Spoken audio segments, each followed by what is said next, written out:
What would it look like for your calendar to reflect your deepest values, not just your obligations? And how different would your life look? And is it a tiny tweak, or would it be an overhaul in your case? Are you living the life that you personally are called to live?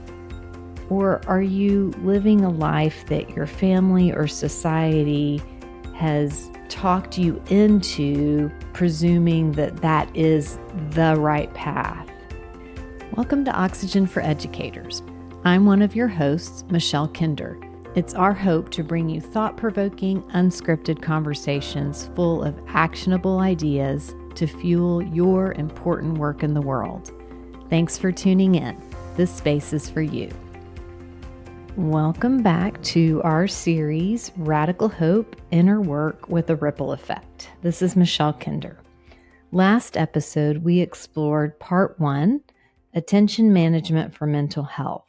We looked at how attention shapes our nervous system, our inner state, and ultimately the lives we live.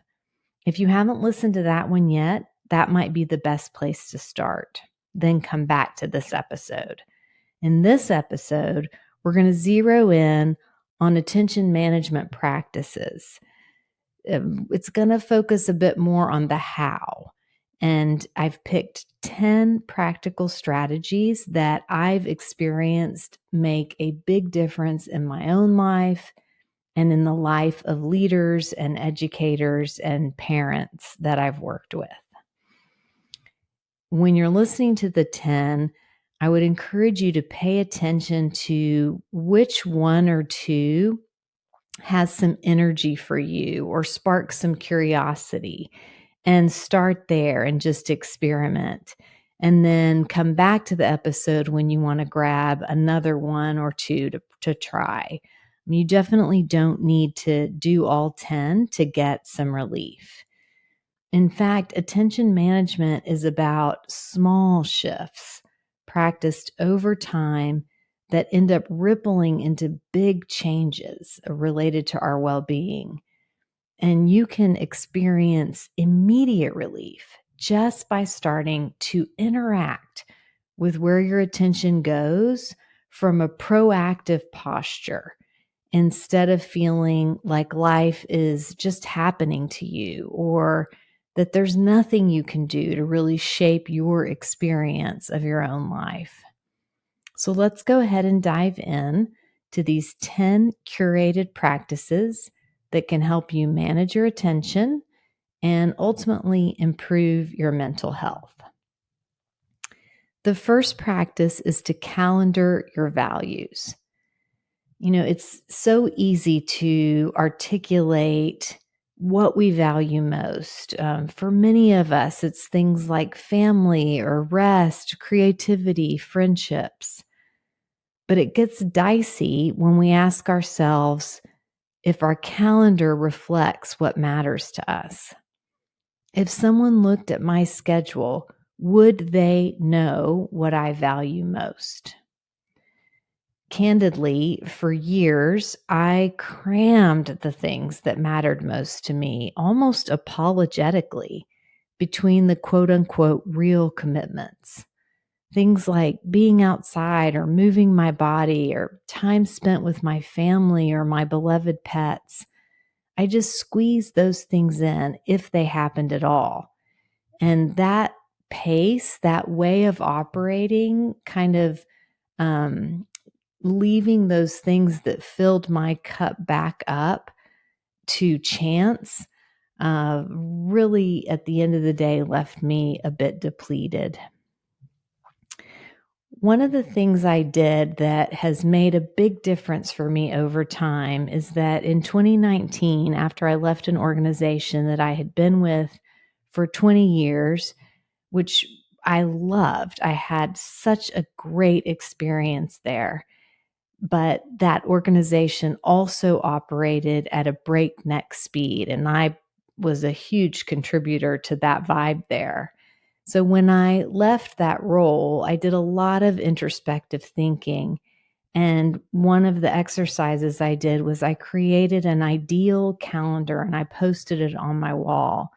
This is not a rigid plan. It was kind of a sketch of how I wanted to live, when my mornings would start, how much alone time versus connection time I craved, a calendar where movement and stillness belonged and inspired the action that I would take in terms of my work in the world, instead of my work in the world taking up my entire calendar and movement and stillness, maybe making it in on occasion after really talking myself into how much they mattered.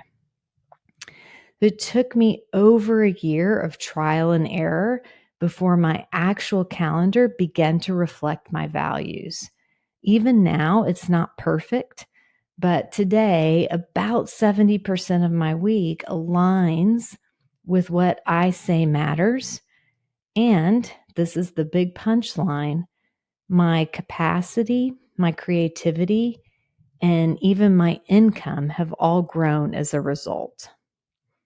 If this sounds impossible, I just urge you to start with even 10 minutes, blocking 10 minutes for white space and treat it as sacred, and see how that tiny alignment shifts your ability to handle the must-dos on the rest of your calendar. And maybe a good place to start is with some gentle inquiry. Like, what would it look like for your calendar to reflect your deepest values, not just your obligations? And how different would your life look? And is it a tiny tweak, or would it be an overhaul in your case? Are you living the life that you personally are called to live? Or are you living a life that your family or society has sort of talked you into presuming that that is the right path? Another question, what do you really want? And how can you start to claim it in your own calendar, even in micro moments? So that's practice number 1, calendar your values. Practice number 2 is to single task, but let's be real, in small blocks.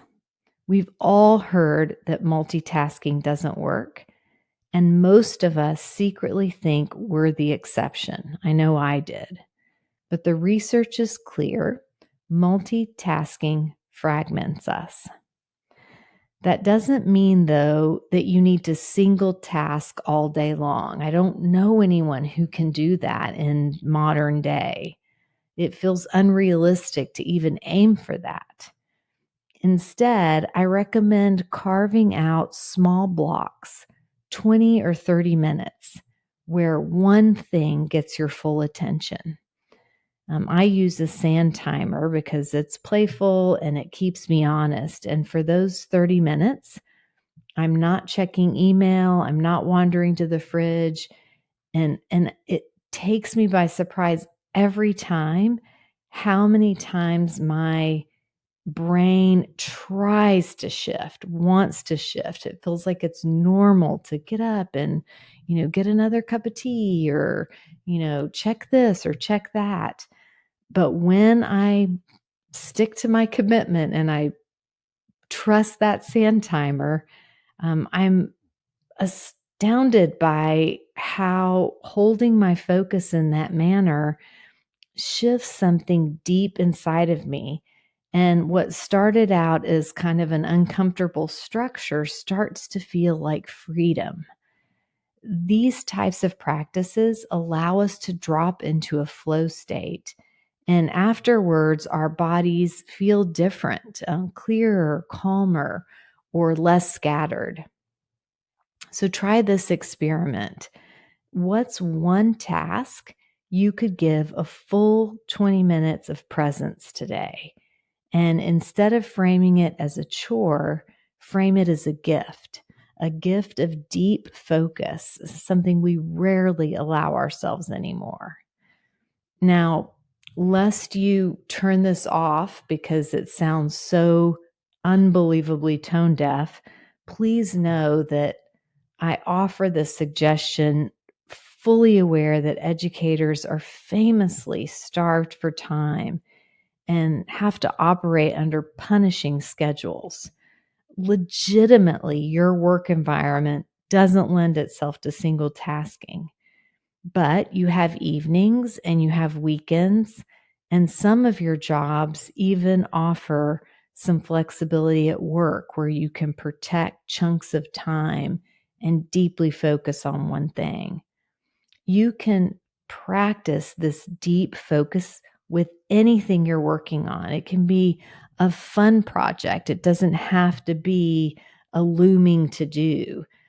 Pay attention to how, when you give something your full focus, it can come to life in a fraction of the time it takes when you're multitasking. The third practice I want to share related to attention management for mental health is to automate. Automate what matters and automate what drains you. One of the easiest ways to conserve attention is through rhythm.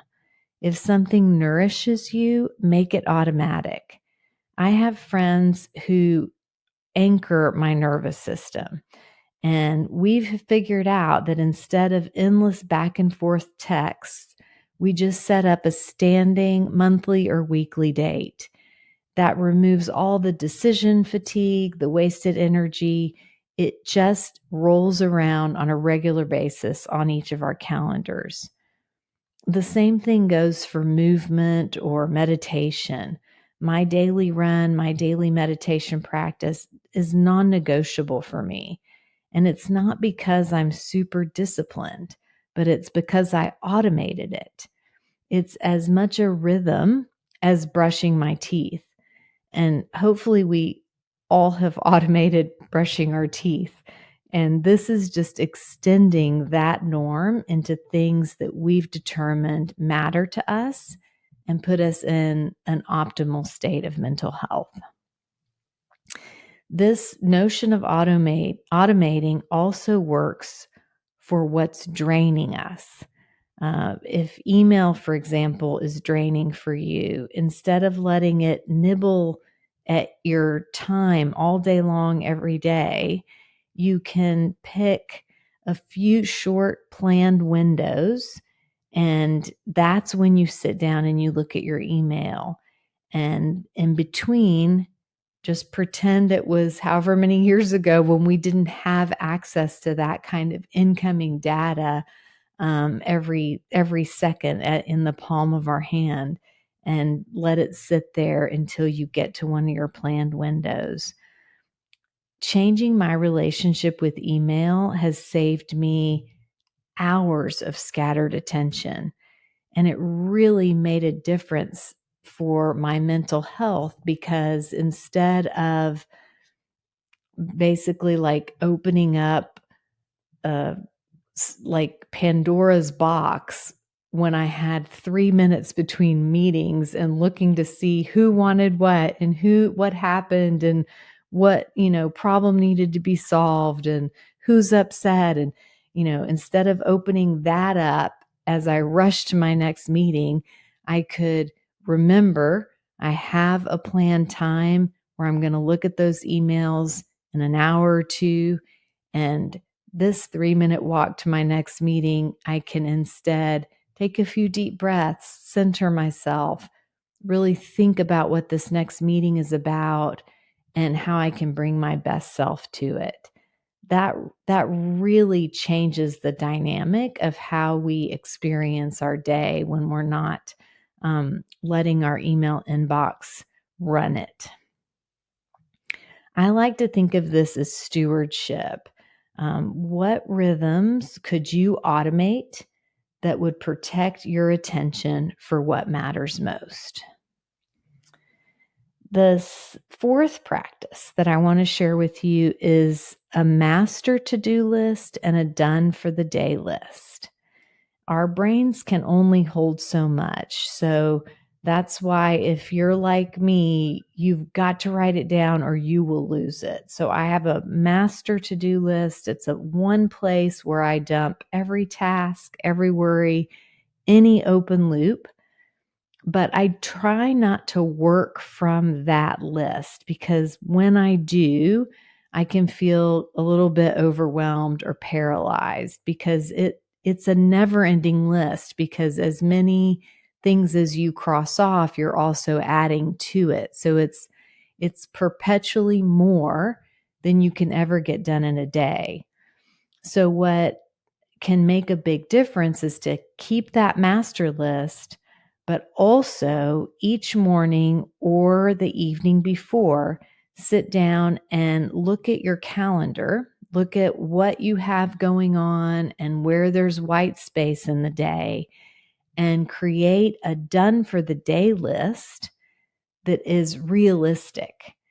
So it's items that you can get done in the context of what's scheduled.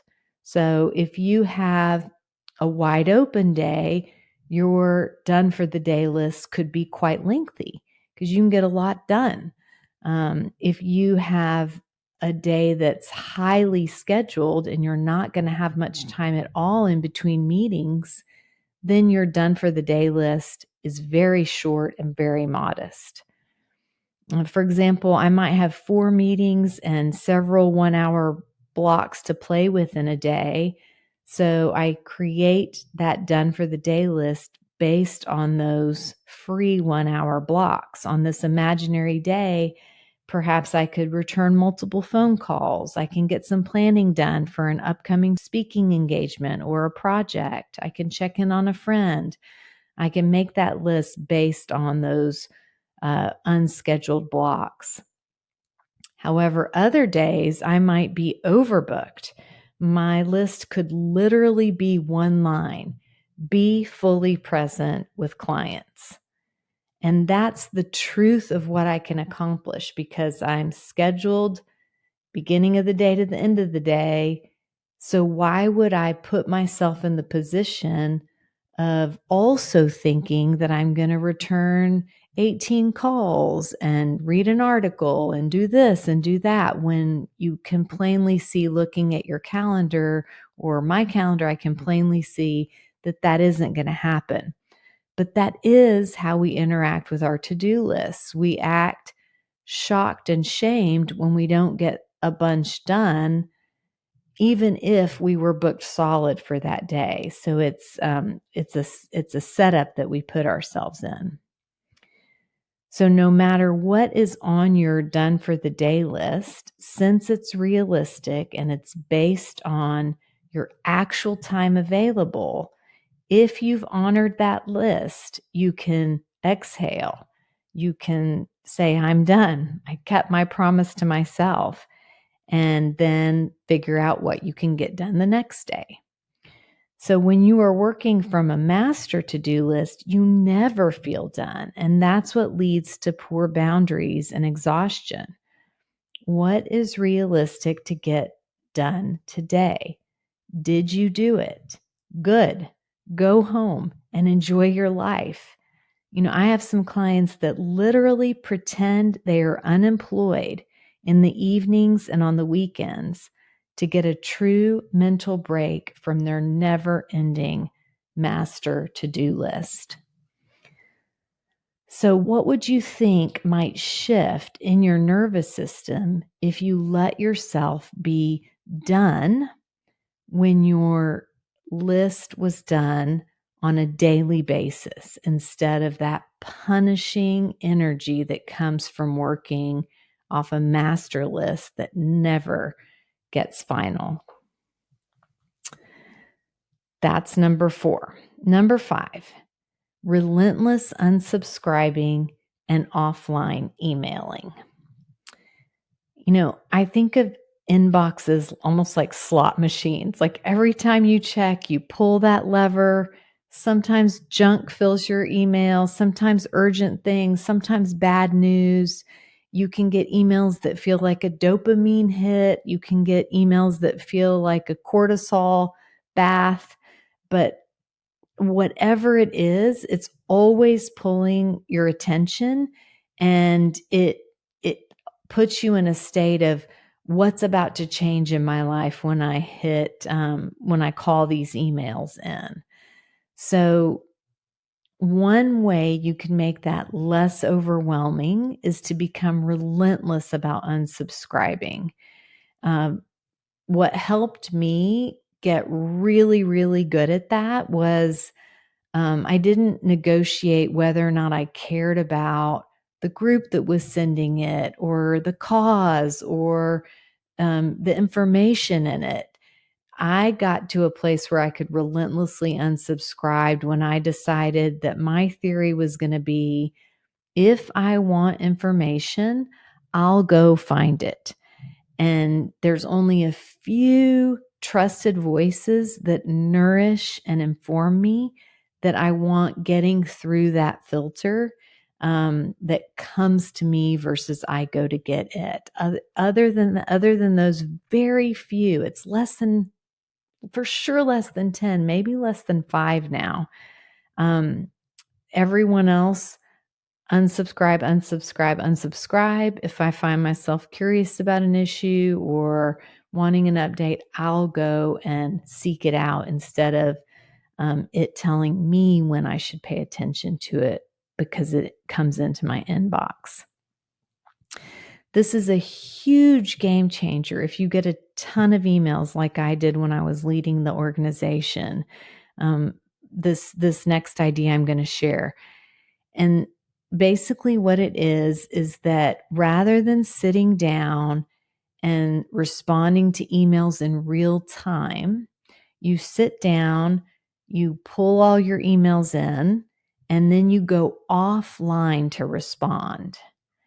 And what that does is that if you are offline, you can actually move through all the emails in your inbox and all your responses go to a draft folder. And then when you're done with your block of time that you've dedicated to answer to emails, you go back online and all of your responses send, and then you close your computer and go on to your next thing. Before I started this habit, I would sit down to put a dent in my email box. And as soon as I started responding, my email responses would generate new emails in my inbox. And I could never get to the older emails that I sat down to take care of in the first place. When you answer emails offline, you know what you're there to do, you knock it out, and then you don't have to worry about the new email traffic until your next window that you've scheduled to deal with emails. That is number 5. Practice number 6, break up with notifications. Every ding, buzz, or banner hijacks your attention. Even if you ignore it, your brain loses momentum. Research shows it can take 20 minutes to fully refocus after an interruption. I turned almost all of my notifications off, and now instead of feeling like I serve my phone serves me. I decide when to check instead of it demanding my immediate attention, which seems very small, but it has been one of the most freeing shifts I've ever made. In fact, I try to deal with emails like mail, like post mail, and I respond within the week, and I try to treat texts like email and respond within the next few days. When and why did we co-sign that people get to access us immediately and hear back from us immediately? No matter what's going on in our lives, there's this expectation that everyone has access to us. And that automatically fragments our attention and compromises our mental health because it's always an exchange. If everyone has access to you all the time And the expectation is you drop what you're doing to respond to whatever they need in that second. You're going to find it impossible to prioritize the things that matter most to you, that nourish your mental health or move your goals forward. I feel like in our current culture, we're often apologetic if we don't respond within minutes. But when you zoom out from what's just become sort of normalized, it's actually a little bit crazy that we don't feel fine being unreachable for even an hour at a time, much less day or week. Anyway, now I've gotten on a soapbox, but if you're intrigued by this one, just turn your notifications off for a day, even a few hours, and notice what happens to your body and your mood when you're not being constantly interrupted and your day is not constantly getting hijacked by someone else's urgency. Now, caveat, if you do a little micro experiment with this, it can be more uncomfortable at first until you get used to it, because that incoming traffic of distraction is something you may have gotten so used to that when you stop, you almost have to go through like a little mini detox before you really feel the benefits of reclaiming that space in your life. All right, practice number 7. This is practice a positive no, which is William Urie's work. Boundaries are not about rejection. They're about protecting what matters. So William Urie teaches the positive no as a 3-step process. The first step is to name the yes behind your no. The second is to assert your no very clearly. And the third is to offer an alternative if appropriate. For example, Thursday nights are family night. That would be the yes behind the no, your commitment to your family night. Step 2, so I can't make it. That's asserting your no clearly. Step 3, but I'd love to help another way. That is your alternative that you're comfortable offering. Name the yes behind your no, assert your no clearly, and then offer an alternative if appropriate. Thursday nights are family night, so I can't make it, but I'd love to help another way. This practice reframes boundaries as an act of love for yourself and for relationships that you've deemed are most important in your life. There are some of you listening that have become so accustomed to saying yes to everything anyone else needs from you, sometimes at great cost to your own mental and physical well-being, that this will feel completely out of reach and foreign. But just consider it and practice it in tiny, low-stake ways and just see how that freedom feels in your body. And then that's going to fuel your next experiment and your next and your next. And maybe sit with the question, where in your life could a positive no protect your deepest yes? When we were growing up, my mom always used to tell us, anytime you say yes, you're saying no to something else. And it just put us in a reflective mindset about the cost of a yes from a very early age. Practice number 8, Memento Mori. The phrase Memento Mori means remember you will die. At first, that might sound morbid or heavy, but it's actually a practice of coming to life. When we let ourselves remember that life is finite, something subtle but powerful shifts. Suddenly, the ordinary becomes luminous. cooking dinner with a partner, laughing with a child, watching a sunset through the trees. These moments aren't guaranteed, and that's what makes them sacred. So much of our stress and distraction comes from living as though we have unlimited time, as though the email, the meeting, the scrolling all matter equally. Memento Mori interrupts that illusion. And it's not a meditation on death so much as an invitation back to life, to presence, to gratitude, and to right-sized priorities. When we remember that everything is temporary, we begin to see what's truly worth our attention. This practice isn't about fear, it's about perspective. It pulls us out of autopilot and back into awe. It helps us make peace with the truth that endings are what make things meaningful, and that awareness can be a deep sense of calm and presence. Practice number 9, build tech-free rituals.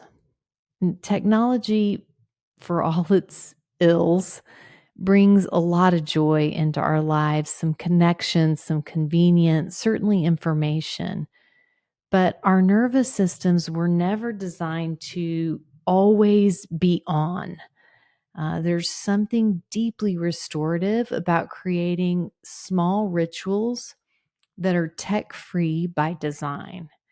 Could be a meal shared without screens, a morning routine that begins with breath or reading something, listening to something instead of notifications.